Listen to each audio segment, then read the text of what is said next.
എൻ്റെ വ്ളോഗ് ഓളാക്കാൻ വേണ്ടി ഓൾ ഇവിടെ എത്തിയപ്പോൾ ചുമച്ചാണ്ടില്ലേ കൂടെ വന്ന് പിന്നെയാണോ അതോ എൻ്റെ ട്രൗസർ പാൻറ് ഊരിപ്പോണ്ടേ ഞാൻ വിചാരിച്ചു പാൻറ് ഊരിപ്പോയി പിന്നെ കണ്ടിട്ട് ഗൈസ്. അപ്പോൾ നമ്മൾ ഗ്രീസ് എത്തിക്കുകയാണ്. ഗ്രീസിന് തുടങ്ങി എത്തിയിട്ട് ചങ്ങായിനെ കൂട്ടാൻ വന്നിട്ട് എൻ്റെ അച്ഛൻ്റെ പേരൊക്കെ മാറ്റിയിട്ടുണ്ട്. അരുൺ രാമൻകുട്ടി എന്നുള്ളത് അരുൺ പണംകുട്ടി എന്നൊക്കെ ഉണ്ട്. ഓക്കെ ഞാൻ 2 കൊല്ലം മുന്നേ വന്നിട്ടുണ്ടായിരുന്നു. 2 കൊല്ലം മുന്നേ വന്നപ്പോൾ ഞാൻ സാന്റോറിനി എന്ന് പറഞ്ഞ ഐലൻഡിലാണ് പോയത്. നല്ല ബ്യൂട്ടിഫുൾ. നമ്മളാ മറ്റേ ഈ ക്ലാസ്മേറ്റ്സിൻ്റെ ഒക്കെ കവറിൽ കാണില്ലേ മറ്റേ നീല കളർ വെള്ള കളർ ബിൽഡിങ്ങുകൾക്ക് നീല ഡോമൊക്കെ വെച്ചിട്ട് ഫുള്ള് വൈറ്റും ബ്ലൂ ആയിട്ടുള്ള സ്ഥലം. ആ സ്ഥലം ഇപ്രാവശ്യം ഞാൻ മിക്കണോസ് എന്ന് പറഞ്ഞ സ്ഥലത്തിലാണ്. ഇപ്പോൾ പുള്ളി പറഞ്ഞത് പാർട്ടി ഐലൻഡാണെന്ന് പറയുന്നത്. तेरी मर्जी है कि सुनना है कि नहीं सुनना पर बुलाएगी जरूर. ഗൈസ് ഇതാണ് ഹോട്ടലിൻ്റെ ലോബി. നമ്മൾ കാത്തിരിക്കുകയാണ് ഇവിടെ. അപ്പം നമ്മുടെ റൂം അവിടെ ചെന്ന് എടുക്കണം. അപ്പോൾ അതിന് ആൾ വരാമെന്ന് പറഞ്ഞിട്ട് നമ്മളായിട്ട് വെറുതെ ഉണ്ടാക്കേണ്ടത് വിചാരിച്ചു. അപ്പോൾ അവർ വരട്ടെ, നമുക്ക് വെയിറ്റ് ചെയ്യാം. ഗൈസ് ഇത് കാണുമ്പോൾ നിങ്ങൾ വിചാരിക്കും എൻ്റെ ലിവിംഗ് റൂമാണെന്ന്. അല്ല, ലിഫ്റ്റിൽ നിന്ന് ഇറങ്ങി വരുമ്പോൾ എങ്ങനെയാണ്, എന്തുകൊണ്ടാണോ അത്.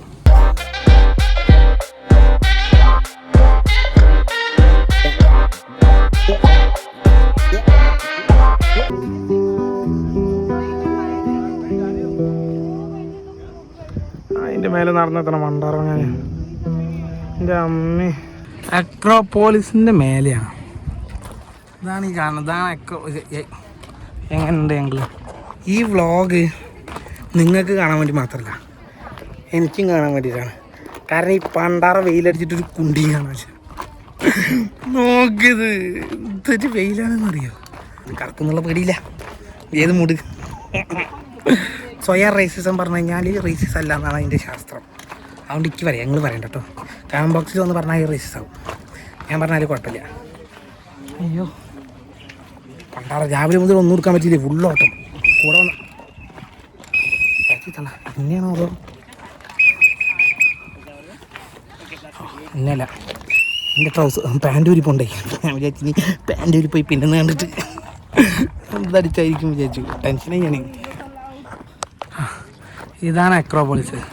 ആ ചങ്ങായി കണ്ടോ, ആ ചങ്ങായി ആ കയ്യിലിരിക്കണേ പാവേനെ ഇവിടെ വെച്ചിട്ട് അതിൻ്റെ ബാക്ക്ഗ്രൗണ്ടിൽ ഫോട്ടോ എടുത്തു. അതിനാണ് ആ പുള്ളിക്കാരി ഇപ്പം ഡിലീറ്റ് ചെയ്യണമെന്ന് പറഞ്ഞിട്ട്. ഇതൊക്കെ നിങ്ങൾ വിചാരിക്കും എങ്ങനെ കേട്ടതെന്ന്. അങ്ങനെ ഇറച്ചൊന്നും കേൾക്കേണ്ട ആവശ്യമില്ല എനിക്ക്. സൈഡിൽ കൂടെ നടന്നപ്പോൾ കേട്ടാണ്. അതെ അതെ, കൂടെ വന്നവരൊക്കെ പോയി. ഓരോ വീഡിയോ എടുക്കാനൊക്കെ ഞാൻ വന്നിരിക്കുന്നത്. അതൊന്നുമില്ല. കേരള ചേച്ചി ഒന്ന് മാറും. ഇവിടെ ഉണ്ടല്ലോ ഈ സ്ഥലം കണ്ടോ, എന്തൊരു വഴുക്കലാന്നറിയോ പണ്ടാറങ്ങനെ. ഞാൻ 3 പ്രാവശ്യം വീഴാൻ പോയി. ജസ്റ്റ് മിസ്സാണ് വീഴായിരുന്നത്.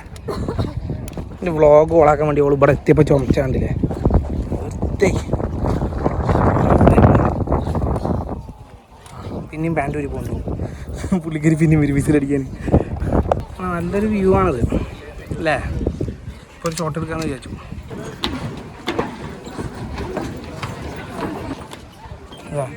നമ്മളെപ്പോലെ വേറൊരു വ്ളോഗറാണ്.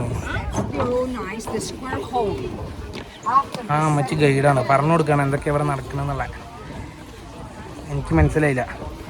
ഈ വീഡിയോ ഒന്നും കൂടിയും കേട്ടോക്കിയിട്ട് മനസ്സിലാക്കാം. വരുന്ന വഴിക്ക് ക്യാമറേൻ്റെ മേലെ ഞാൻ ഒരു മൈക്ക് വെച്ചിട്ടുണ്ടായിരുന്നു. മൊയിലാളിൻ്റെ മൈക്കാണത്. മൊയിലാളി ലഡാക്ക് പോയപ്പോൾ ഓഫീസിൽ മൈക്ക് ഇരിക്കുന്ന കണ്ടപ്പോൾ അയാളുടെ അടുത്ത് ചോദിക്കാതെ എടുത്തിട്ട് വന്നതാണ്. അത് ഇവിടെ ഞാൻ കയറുന്ന സമയത്ത് ടിക്കറ്റ് കൊടുത്ത് ചങ്ങായി പറഞ്ഞു നായി ക്യാമറ കൊണ്ടൊക്കെ മൈക്ക് കൊണ്ടുപോകാൻ പറ്റില്ല. അത് ബാക്കി നമ്മുടെ നാട്ടിലും മറ്റേ ക്യാമറ കൊണ്ടുപോകണ്ടെന്നൊക്കെ പറഞ്ഞു കിട്ടുന്നുണ്ട്. ആദ്യമായിട്ടാണ് മൈക്ക് വെച്ചിട്ട് ഞാൻ ഇവിടെ എന്ത് ചെയ്യാനാ. ശരി എന്ത് തേങ്ങയാണെങ്കിലും ഒരാൾ അവിടെ വാങ്ങിച്ചു വെച്ചു. ഇനി തരുമെന്നറിയില്ല. ഇനി അത് ഇവിടുത്തെ സെക്യൂരിറ്റി തന്നെയാണോ അതോ വല്ല അല്ലേ, നമുക്ക് ഭാഷ അറിയില്ലല്ലോ. നോ മൈക്രോഫോൺ എന്ന് പറഞ്ഞപ്പോൾ ഞാൻ കൊടുത്തു വിട്ടു. ഇപ്പോൾ അത് ആരാ ഇനിയിപ്പോൾ തിരിച്ചെന്നാൽ കിട്ടുമെന്നൊന്നും അറിയില്ല. പോയേക്കാം. മലയാളിൻ്റെ അടുത്ത് പറഞ്ഞിട്ടില്ല, പിന്നെ മണ്ടറ അയാൾ അറിയുന്നൊന്നും തോന്നുന്നില്ല. അത് പോയാലും കുഴപ്പമൊന്നുമില്ല. അല്ലേ മലയാളിനെ പറ്റിക്കാം. പിന്നെ എൻ്റെ വ്ളോഗ് അയാൾ കാണാറുമില്ല, അതുകൊണ്ട് കുഴപ്പമില്ല. ഗൈസ് മലയാളി രക്ഷപ്പെട്ടിരിക്കുകയാണ്. അതെ അയാളുടെ ഡെഡ് കാറ്റ് ഫർ കിട്ടി. ഇപ്പം നമുക്കതിൻ്റെ വലിയ കുഴപ്പമില്ല. ഇത് കൂടെ പുറത്തേക്ക് പോകണം വഴി. നമ്മുടെ ആൾക്കാരെ കിട്ടിയിട്ടാ. ഞാൻ അവിടെ ചെല്ലട്ടെ. ഗൈസ് പുതിയ ഒരു അപ്ഡേറ്റ് എന്താണെന്നറിയോ. നമ്മൾ പറഞ്ഞ ഇത്ര നേരമുള്ള ഈ കുണ്ടി വെയ്തില്ലേ, അതിൽ ഞാൻ തലവിറ്റ് വിടാനായിട്ട് ഒരു തുള്ളി വെള്ളം കിട്ടുമെന്ന് എനിക്ക് തോന്നുന്നില്ല. പണ്ടാറങ്ങനെ ഇവിടുന്ന് ഇപ്പോൾ വെള്ളം കിട്ടും. അവിടെ എവിടെയും വെള്ളം കാണാനില്ല. ശരിയെങ്കിലും ജാതി പേരെന്ന് അറിയോ? അതാണെങ്കിൽ ഇത് പാറക്കെട്ടുകളുടെ ഇടയിൽ ഈ പാറയെന്ന കടിച്ച് റിഫ്ലക്ഷൻ അടിക്കില്ലേ? അവരതേ അയ്യോ വഴി തെറ്റരുത്. ബോധം കിടന്നതിന് മുമ്പ് വഴിയെങ്കിലും കണ്ടുപിടിക്കാന്ന് വിചാരിച്ചു കഴിഞ്ഞാൽ ഇതിപ്പോൾ എങ്ങടതിപ്പോൾ? അയ്യോ എനിക്ക് കണ്ടുപിടിക്കട്ടെടാ. ബുദ്ധിപരമായി ഞാൻ ഈ വഴി പിടിച്ചു. ഇത് കറക്റ്റ് വഴിയാണെന്നറിയില്ല, പക്ഷെ മരത്തണൽ കണ്ടപ്പോൾ ഞാൻ ഇത് കൂടെ അങ്ങോട്ട് പോകാമെന്ന് വിചാരിച്ചു.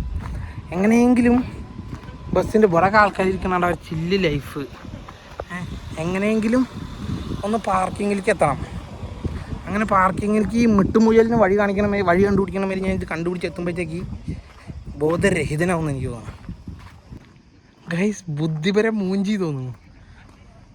ആ റോഡ് താഴ്ത്തിക്കും, ഞാൻ ഇത് വേറെ മേലേക്കാണ് പോകണമെന്നൊരു ഡൗട്ട്.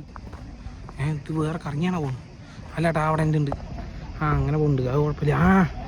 വഴി കറക്റ്റാണ് ഗൈസ്. അതെ അവിടെ എവിടേക്കോ ആയിട്ടാണ് മറ്റേ ബസ്സിൻ്റെ പാർക്കിംഗ്. So let's go.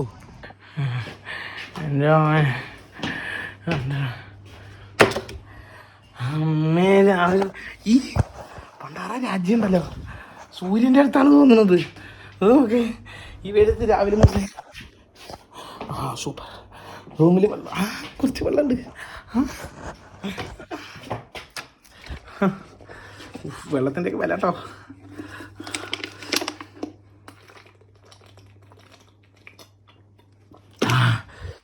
കഴിഞ്ഞു. ഇവിടുത്തെ വെള്ളം നല്ലതാണെന്നാ പറഞ്ഞ. നീ ഗ്ലാസ്സിൽ പേസ്റ്റ് ഒക്കെ ഇട്ട് കുടിക്കാം. അങ്ങനെ ആദ്യമായിട്ട് ജീവിതത്തിൽ കിട്ടി മരിക്കാതെ. രാവിലെ വരുമ്പോഴേ ആരൊക്കെയോ ഇതിനെ കണ്ടിട്ട് കഴുതാന്നൊക്കെ പറയണ്ടായിരുന്നു, ഈ കുതിരേനെ കണ്ടിട്ട്. അത് ഏത് കഴുതേനാണ് അത് പറഞ്ഞതെന്ന് എനിക്ക് ഓർമ്മയില്ല.